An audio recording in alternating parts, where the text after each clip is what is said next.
A jornada até a vila de Salitre Negro levou exatamente 18 dias de navegação por águas que pareciam feitas de chumbo derretido. Eu era o único passageiro naquela barcaça apodrecida, carregando comigo apenas uma mala de couro e o diário de meu falecido tio. Ele havia me deixado aquela propriedade como herança, uma casa de pedra solitária no topo de uma falésia açoitada pelo vento.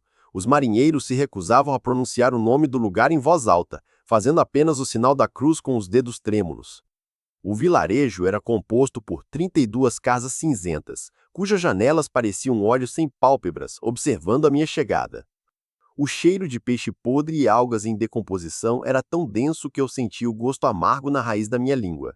Fui recebido por um homem cujo rosto parecia ter sido esculpido em coral seco, com dobras de pele que nunca viram o sol. Ele não disse uma única palavra, apenas me entregou uma chave de ferro pesada e apontou para o caminho íngreme na colina. A subida foi árdua, e contei 442 etapas de pedra antes de alcançar a porta da mansão. A casa era uma estrutura impossível, com ângulos que pareciam desafiar as leis da geometria que eu havia estudado na universidade. Ao entrar, o silêncio me atingiu como um golpe físico, interrompido apenas pelo tic-tac de um relógio de pêndulo na sala. O relógio, curiosamente, tinha 13 números no mostrador em vez de 12, e o ponteiro dos segundos movia-se para trás a cada ciclo. Acendi uma lanterna a óleo e comecei a explorar os cômodos cobertos por uma poeira que brilhava como escamas sob a luz. Encontrei o escritório de meu tio, onde centenas de livros sobre divindades esquecidas e astronomia proibida estavam empilhados até o teto. No centro da mesa, havia um mapa da costa de Salitre Negro, mas as proporções estavam erradas, como se o mar fosse maior por dentro. Havia uma marcação circular a exatamente 7 milhas náuticas da costa, com a inscrição "Onde o abismo respira e nós somos o eco". Naquela primeira noite, o sono não veio para me confortar, mas sim para me arrastar para visões de cidades submersas. Eu via torres feitas de obsidiana e criaturas, cujas formas não poderiam ser descritas por mentes que buscam a lógica ou a razão. Acordei às 4h49 da manhã com o som de algo arranhando a base da falésia lá embaixo. Corri até a janela e vi que a maré havia recuado quilômetros, revelando uma paisagem de lama negra e ossadas colossais de seres desconhecidos.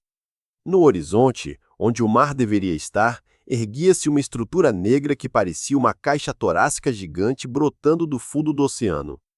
Contei 66 costelas de pedra, cada uma coberta por estranhos símbolos que emitiam uma pulsação rítmica de luz verde doentia.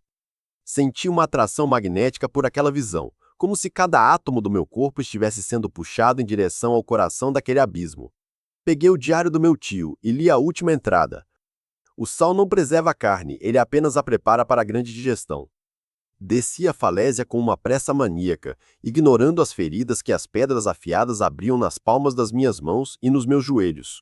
O chão de lama negra sob meus pés parecia vivo, sugando as minhas botas com uma fome que beirava o desespero consciente. Ao me aproximar das costelas negras, percebi que os habitantes da vila já estavam lá, centenas deles, todos ajoelhados na lama. Eles não tinham olhos, apenas órbitas vazias preenchidas com água do mar, e suas bocas estavam costuradas com fios de algas secas. Eles começaram a balançar os corpos em uníssono, produzindo um som que lembrava o ranger de 1000 navios naufragando ao mesmo tempo.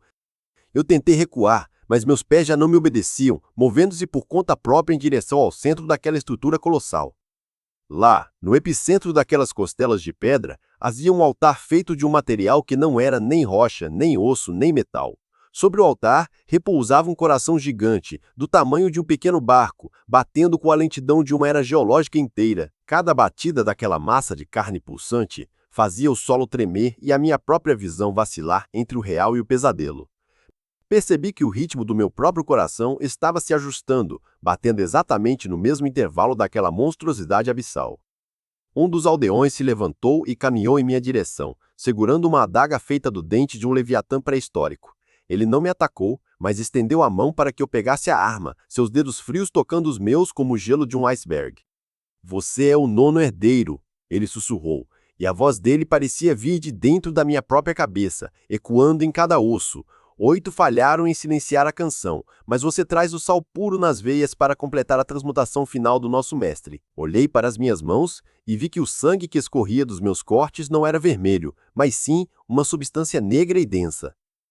Meus dedos estavam se alongando, tornando-se membranosos, e a minha pele adquiria o brilho cinzento e doentio das criaturas das profundezas. A fome que senti naquele momento não era por comida, mas por uma vastidão fria e silenciosa que só o fundo do oceano pode oferecer. Eu olhei para o mar que começava a retornar com uma fúria avassaladora, uma parede de água de 80 metros de altura. Os aldeões não fugiram, eles abriram os braços para receber a destruição. E eu fiz o mesmo, sentindo uma alegria perversa e absoluta. A água me atingiu com a força de um martelo divino, mas em vez de me afogar, ela parecia me dar vida, preenchendo meus pulmões. Eu podia ver na escuridão.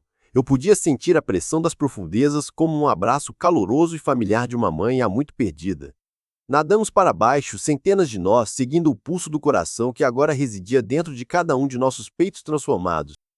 O diário do meu tio boiava na superfície, suas páginas se desfazendo, mas eu não precisava mais de palavras ou de memórias humanas. Eu era agora uma parte da consciência coletiva que dormia sob as ondas, esperando o momento em que todas as estrelas se apagassem. Passaram-se 1.200 anos desde que eu mergulhei, ou talvez tenham sido apenas 10 minutos. O tempo não existe na escuridão total. Eu me tornei o guardião do grande portão, observando os novos herdeiros que chegavam à superfície com suas malas de couro e seus sonhos tolos. Eu os vejo do fundo do poço da mansão, esperando que eles olhem para baixo para que eu possa lhes mostrar a verdade do sal. Mas hoje, algo diferente aconteceu quando eu olhei para o reflexo da lua na água da superfície do poço de pedra. Vi um jovem homem, com um rosto idêntico ao meu antes da mudança, lendo um diário que eu mesmo escrevi antes de perder a razão. Ele contava os passos na escadaria da falésia, exatamente como eu fiz, e seu coração batia em um ritmo que eu reconhecia perfeitamente. O plot twist não era que eu me tornei um monstro, mas que eu nunca fui o herdeiro que chegou naquela barcaça 18 dias atrás. Eu sou a própria mansão, eu sou a falésia e eu sou a armadilha que meu tio criou para prender a sua própria consciência. O homem lá em cima não é meu sobrinho, ele sou eu, tentando escapar do ciclo que eu mesmo iniciei há 10 gerações de sofrimento. Cada vez que ele morre, eu renasço no topo da colina, sem memórias, apenas para ser devorado pela maré e pelo sal outra vez. Neste exato momento, ele está entrando no escritório e abrindo o mapa que eu deixei preparado com tanto cuidado e malícia. Ele vai contar as 66 costelas de pedra, e ele vai descer a falésia, achando que está fazendo uma escolha de livre-arbítrio. Eu grito do fundo do abismo, mas o único som que chega aos seus ouvidos é o grito de uma gaivota ou o ranger de uma porta velha.